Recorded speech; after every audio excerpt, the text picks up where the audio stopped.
Olá, cursistas! Sejam bem-vindos, é um prazer estar aqui com vocês novamente. Meu nome é Cibele Macedo, estamos trabalhando a disciplina de Planejamento e Promoção da Administração Pública. Peço que em nossas aulas vocês estejam sempre munidos de papel, caneta, para quando surgir alguma dúvida, vocês anotarem e depois postarem no nosso fórum Tira Dúvidas. Já aproveitando a oportunidade, para poder dizer para vocês que vai haver este fórum de tirar dúvidas para cada uma das nossas aulas. Então, postem essas dúvidas no fórum pertinente a cada uma das aulas.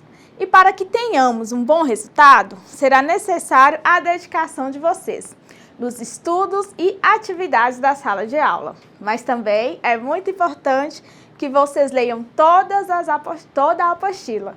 Então, vamos começar? Para essa aula, temos como objetivo apresentar a evolução da concepção e da implantação de programas e planos, assim como a estrutura e o funcionamento do Sistema Federal de Planejamento. Associar as reformas administrativas ao desenvolvimento do planejamento e destacar os impactos do reformismo neoliberal no planejamento governamental. Então, vamos lá para que possamos construir juntos este novo conhecimento de suma importância para a formação de vocês neste curso. Evolução do planejamento governamental no Brasil. Cara aluno, o Brasil tem uma larga tradição do uso de planejamento na administração pública, especialmente no nível federal. Vocês irão compreender esses processos que vão desde as primeiras iniciativas de ações planejadas até o desenvolvimento de sistemas estruturados de planejamento governamental. Nesta aula, será mostrada a maneira pela qual o planejamento foi incorporado ao Estado brasileiro. E mais especificamente, a administração pública federal. Pretendemos, a partir de uma leitura histórica do desenvolvimento institucional governamental, mostrar as condições políticas e administrativas que condicionaram e mudaram o planejamento nas organizações estatais. Estado, administração pública e planejamento. Vamos tratar desses três temas agora. Nas duas aulas anteriores, vocês tomaram conhecimento da importância do planejamento aplicado à administração pública. O planejamento foi mostrado como um processo contínuo e participativo, que possibilita melhor definição das políticas públicas e o ordenamento das ações governamentais, cujos resultados devem ser direcionados ao bem coletivo, isto é, ao desenvolvimento de toda a sociedade. Conversaremos agora acerca de como foram criadas as condições de natureza político-institucional no seio do Estado brasileiro, para que o planejamento governamental se desenvolvesse e atingisse o modelo atual de concepção e gestão. Os estudiosos sobre o assunto ressaltam as deficiências da gestão administrativa como um fator restritivo à execução, acompanhamento e avaliação dos planos governamentais. É certo que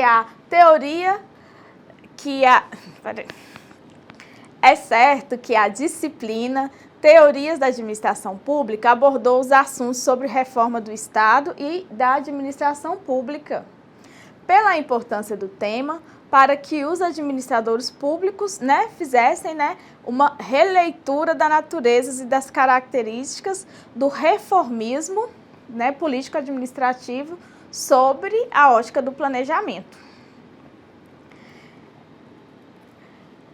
Cabe agora salientar que os aspectos econômicos serão tratados de forma complementar, devido aos fatos deles terem sido objeto de disciplinas já cursadas anteriormente, como Introdução à Economia e Economia Brasileira.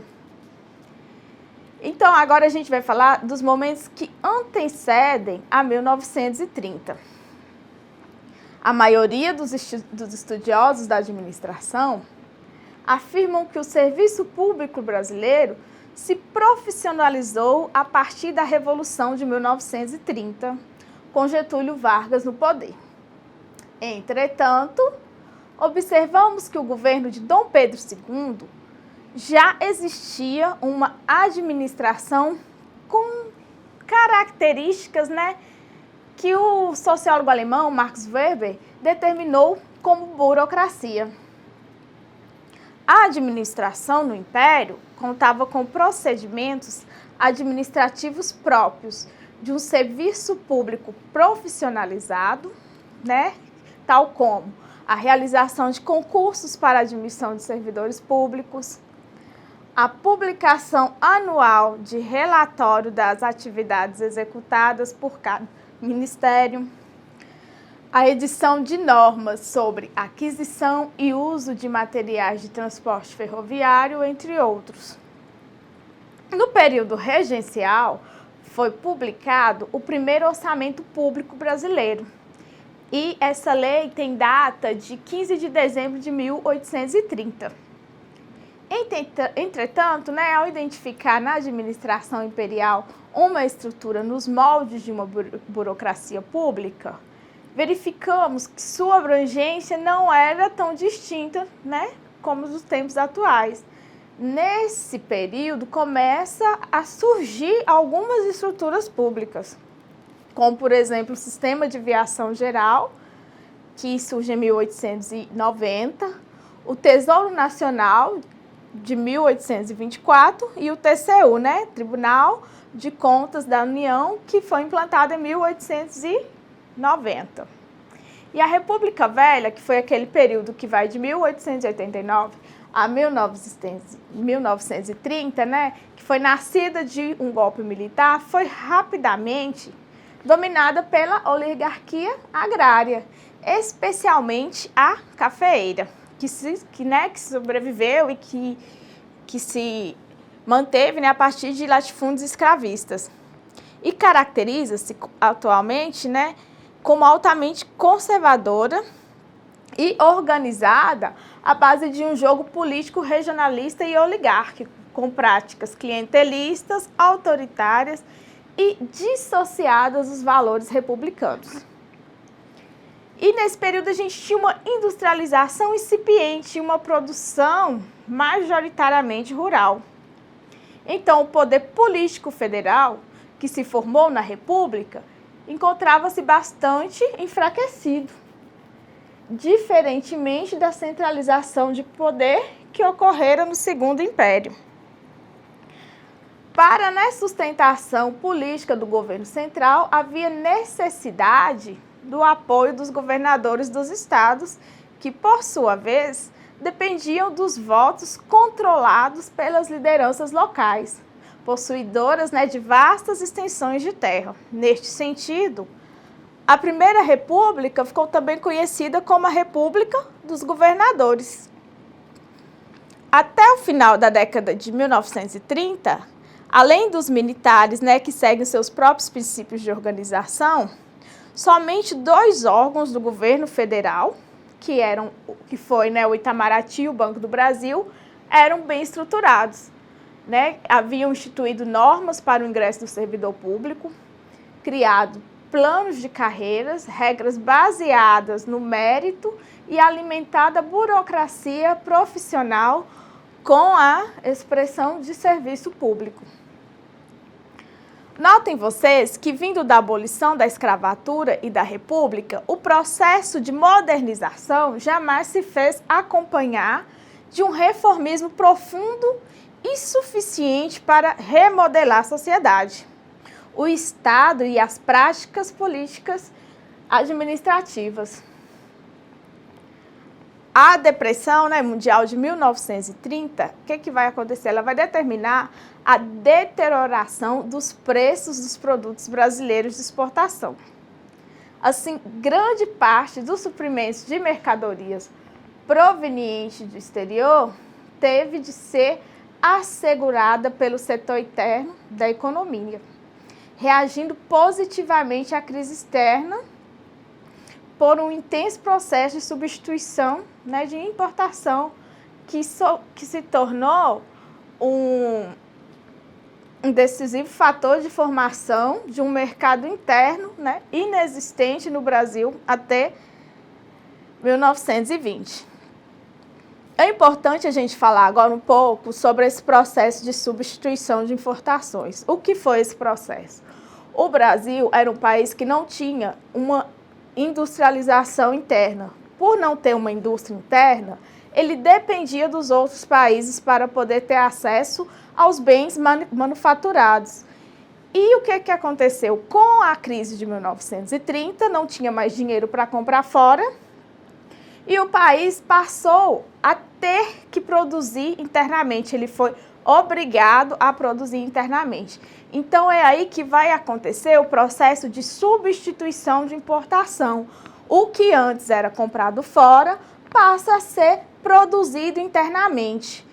Por mais que eu esteja falando agora de uma forma simplista, esse processo foi um processo que durou um grande período e foi um processo muito desafiador, porque o Brasil tinha que agora ter uma estrutura, né, de indústrias para produzir o que antes ele só comprava fora.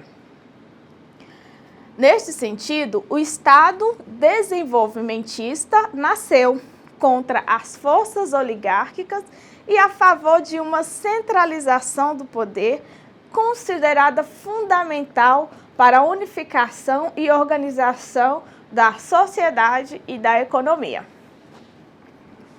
Vamos falar agora da reforma administrativa e planejamento que ocorreu no período de 1930 a 1959.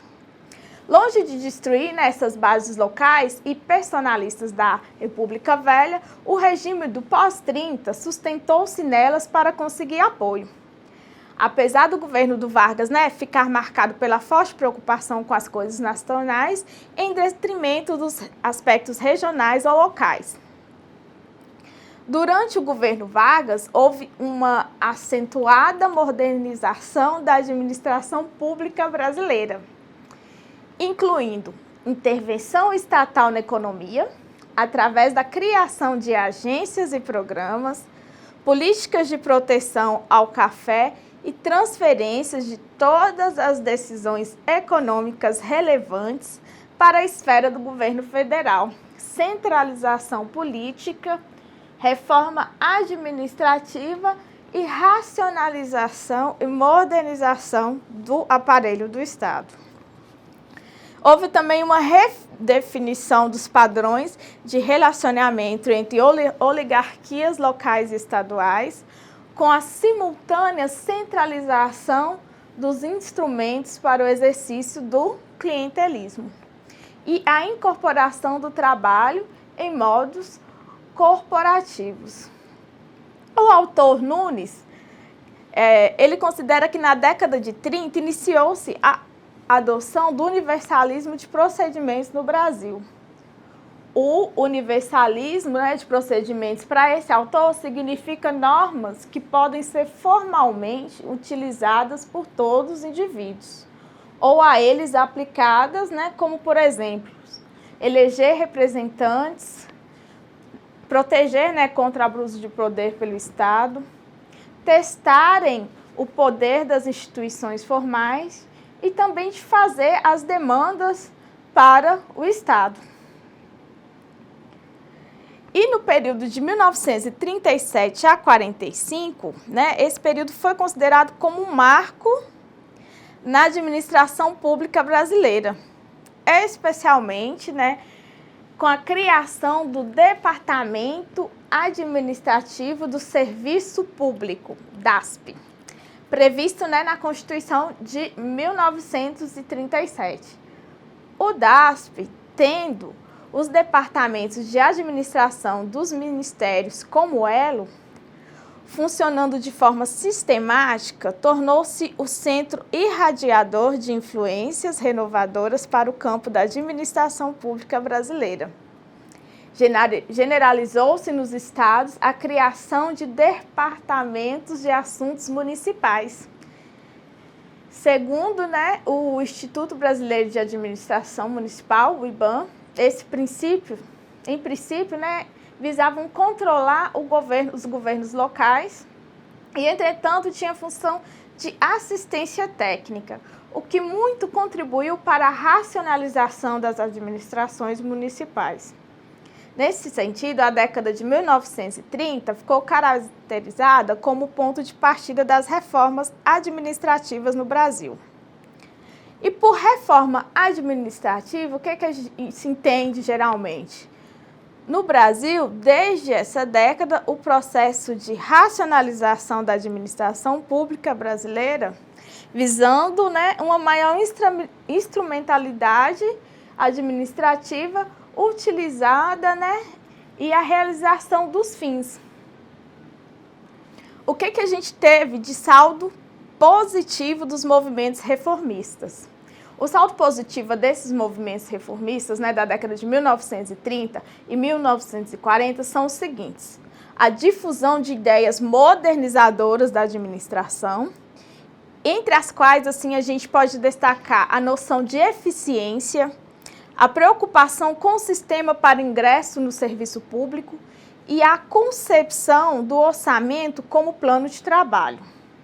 Teve também a institucionalização do treinamento e aperfeiçoamento dos funcionários públicos, a divulgação da teoria administrativa originada dos países mais adiantados do mundo ocidental, especialmente os Estados Unidos, Inglaterra e na França, e a contribuição decisiva ao reconhecimento das existências das ciências administrativas, que até então eram meros apêndices do direito administrativo. E a formação também de um pequeno grupo de especialistas em administração, que se espalharam por uma série de órgãos da administração pública. E junto a isso aí, a gente teve a criação da Fundação Getúlio Vargas, que foi uma instituição eminentemente modernizadora.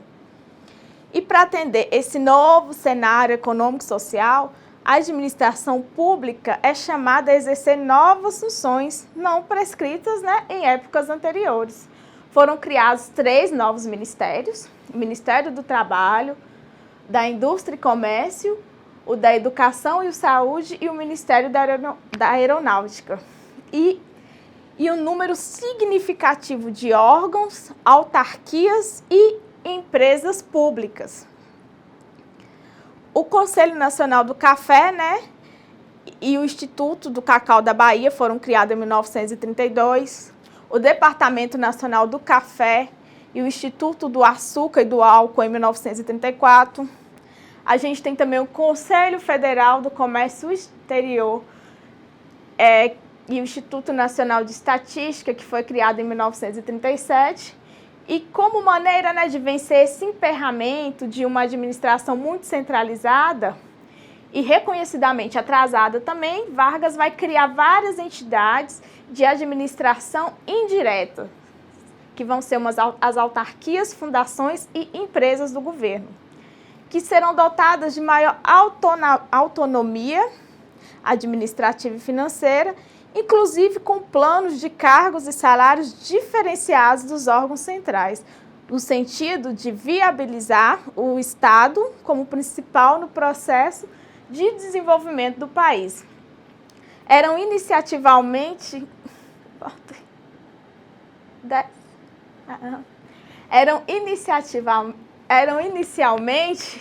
verdadeiras ilhas de excelência que possibilitavam maior agilidade operacional se comparadas com o funcionamento dos órgãos da administração central.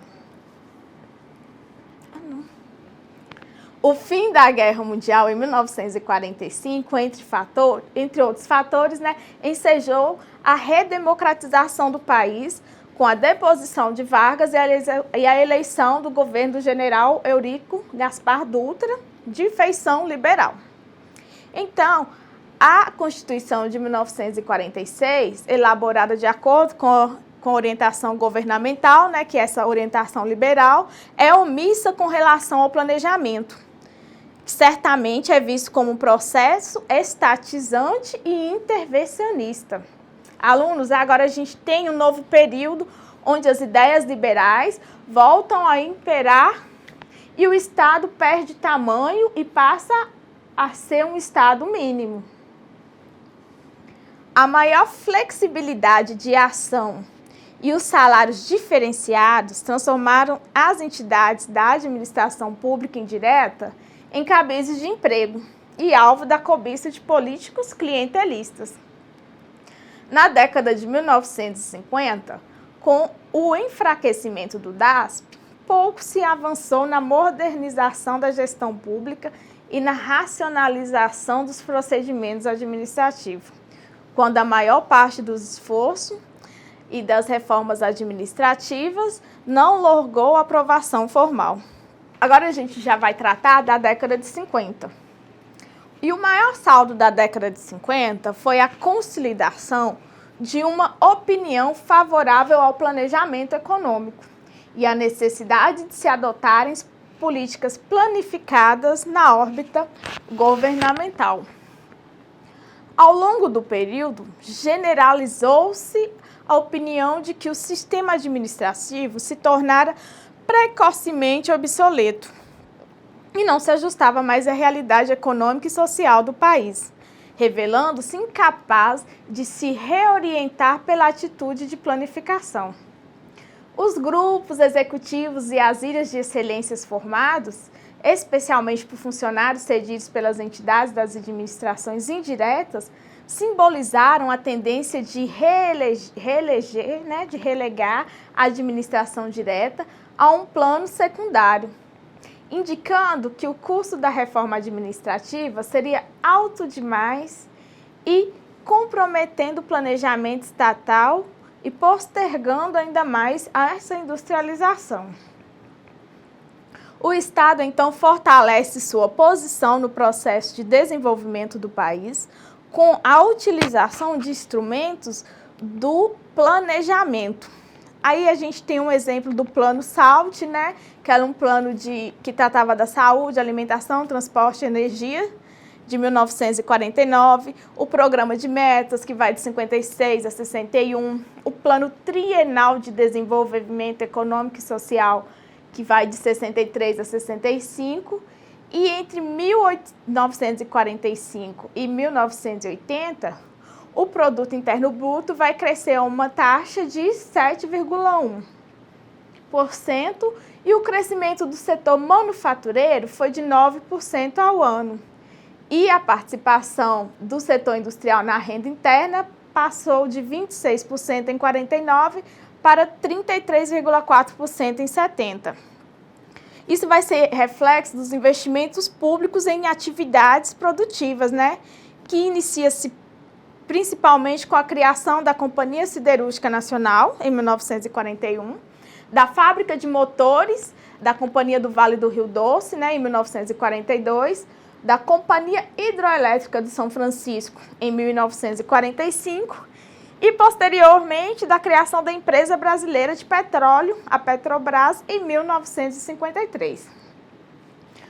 Como agência de financiamento, a gente vai ter, além do Banco do Brasil, né, que foram constituídos também o Banco da Amazônia, o Banco Nacional de Desenvolvimento Econômico, o BNDE, em 1952, o Banco do Nordeste Brasileiro, que foi concebido em 1951, e também a criação da Superintendência de Desenvolvimento do Nordeste, a SUDENE, em 1959, como agência de desenvolvimento regional. Alunos, essa intervenção foi parte integrante de um padrão de desenvolvimento capitalista, cujos constrangimentos mais importantes eram o caráter incipiente do setor privado nacional e os laços de dependência estrutural em relação ao centro capitalista mundial. Vamos agora às décadas de 1960 e 1970, né? A reforma administrativa e planejamento. E o segundo marco que a gente vai ter do reformismo estatal vai ser em 1967, em plena vigência da ditadura militar, que vai ser estabelecida, né, que se inicia em 1964, e que tem como instrumento essencial a Lei de número 200. E essa nova regra irá se apoiar em alguns princípios estratégicos, que são planejamento, a descentralização, a coordenação, a delegação de competências e o controle. O estímulo à expansão das empresas públicas, sociedades de economia mista e autarquia. O fortalecimento e a expansão dos sistemas de mérito, a fixação de diretrizes gerais para um novo plano de cargos e salários e a tendência favorável ao reagrupamento de departamentos, divisões e serviços em ministérios como estratégia de racionalização e coordenação. O planejamento, em suas várias etapas, passa a ser a atividade de toda a administração pública, desdobrando-se a partir dos planos globais e estratégias até os programas de ação de cada órgão decorrentes dos planos setoriais. A execução das diretrizes e das ações planejadas é orientada pelo orçamento-programa e pela programação financeira de desembolso. As atividades meio da administração direta, notadamente as que se referem a serviços gerais, pessoal, contabilidade e auditoria, foram organizadas sobre a forma de sistemas orientados e controlados, cada um por um órgão central. A montagem de estruturas paralelas à administração centralizada, iniciada em 1938, durante o Estado Novo e aplicada a partir de 1964, proporcionou uma grande proliferação de entes descentralizados. E essas entidades contavam com ampla liberdade em matéria de política de pessoal, tanto no aspecto de administração de empregados, como no estabelecimento diferenciado de planos e cargos e salários. O enrijecimento dos órgãos centrais foi o preço a pagar pela ampliação de um novo ciclo de expansão econômica, a partir de uma nova rodada de governos autoritários. Outra consequência danosa para a administração pública, no espírito do universalismo de procedimentos, diz respeito à continuação pelo regime militar do abandono ao princípio constitucional de 1934, do sistema de mérito, para ingressar na carreira do sistema público. O autor Laffer fala que em 1958 havia 229.442 funcionários públicos federais, e nos quais somente 28.406 eram concursados. E para completar o ciclo de ações modernizadoras das organizações estatais durante os governos militares, foi criado, no final de 1979, o Programa Nacional de Desburocratização, PRND. Depois, regulamentado nos inícios dos anos 80. O programa tinha como objetivos principais a descentralização administrativa e a desconcentração de poder, que era excessivamente centralizado nas esferas federais e como alvo central, diferente das iniciativas reformistas anteriores, usuário do serviço público. Aí, de concreto, esse PRND, ele obteve alguns sucessos na supressão de papéis e de procedimentos administrativos, que eram inócuos e resquícios ainda de um Estado cartorial ultrapassado.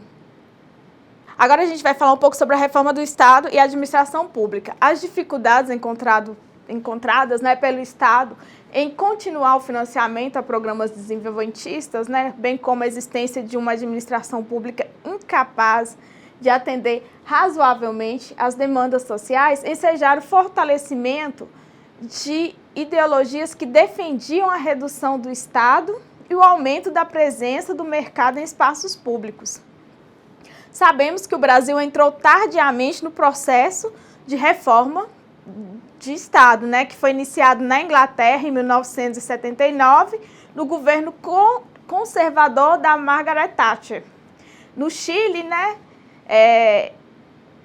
governado pelo ditador e general também Pinochet, que foi, na verdade, um laboratório para aplicação dos postulados neoliberais. E no Brasil, no primeiro mandato do presidente Fernando Henrique Cardoso, através do ministro Bresser, né, titular da pasta de Administração Federal e Reforma de Estado, foi formulado um projeto de reforma do Estado brasileiro em 1995. Vamos avançar agora no tempo e vamos para a década de 1980 e 90, onde a gente vai falar dos planos de estabilização econômica. E a importância, né, e a atualidade do tema, bem como da relevância, né, que é indissociável entre o planejamento e a gestão pública. E serão assinadas, né, assinaladas as principais características do processo reformista em questão.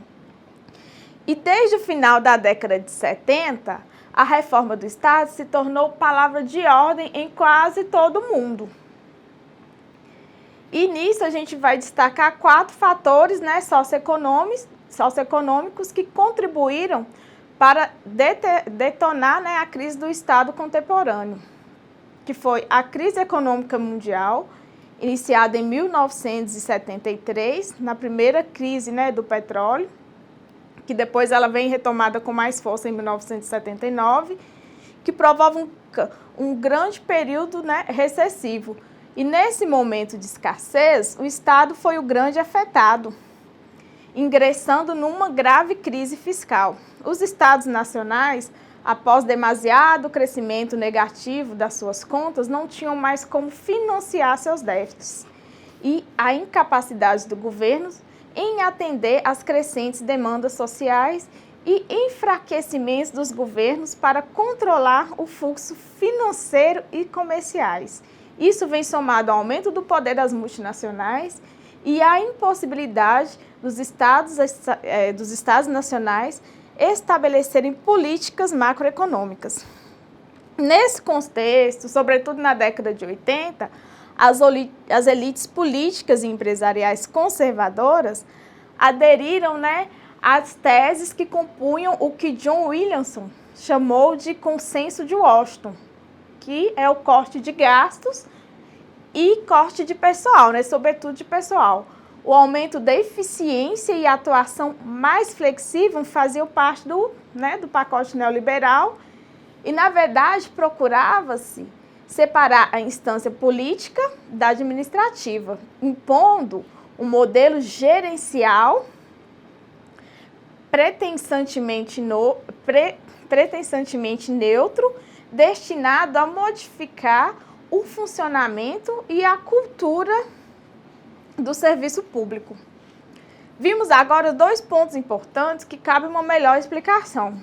Primeiro, o consenso de Washington, que foi um programa de estabilização monetária ortodoxo. Quando eu falo em ortodoxia, eu estou querendo dizer que é um programa conservador, e de ajuste fiscal, visando eliminar o déficit público, acompanhado de um pacote de reformas estruturais com vistas a desregulamentar a economia, privatizar o setor público produtivo e abrir as economias nacionais à competição internacional. O outro conceito foi de pacote neoliberal. O que é um pacote neoliberal? É a contração, quer dizer, a redução de emissão monetária, a redução drástica dos impostos incidentes sobre os rendimentos altos, a abolição dos controles sobre os fluxos financeiros, criação de níveis de desempregos massivos e combate, às greves, redução de gastos sociais e um amplo programa de privatização. Por fim, vamos falar do pacote neoliberal da década de 90. A reforma do Estado, ao focalizar a resolução da crise fiscal, estabelece novos padrões de relacionamento do Estado com a economia. Essas novas concepções conduzem de maneira reducionista a reforma da administração pública, ao ajuste fiscal e à adoção de novos padrões econômicos. Vemos no primeiro estágio, reformador do estágio, que as ações são encaminhadas para a redução de estruturas governamentais e para a eliminação de postos de trabalho do serviço público. Como o pacote neoliberal da década de 90, vemos o Estado reduzindo seus gastos e um empobrecimento da população, mesmo havendo uma estabilização econômica pós-Plano Real. Como você observou nessa aula, o governo central utiliza o planejamento desde a época do Império, de forma embrionária e não sistemática. Procuramos mostrar a evolução da administração federal, especialmente nos dois principais momentos reformadores, no Estado Novo e início do regime militar, relacionando ao aperfeiçoamento do planejamento como opção política e não somente uma função da administração. E com isso, encerramos os assuntos da nossa terceira aula. Eu espero que vocês tenham gostado e que tenham absorvido ao menos um pouco do que vimos aqui hoje. Lembrem-se de acessar a sala virtual, participar dos fóruns e postar suas dúvidas. E não se esqueçam dos estudos das apostilas. Por enquanto é só, bons estudos e até a próxima!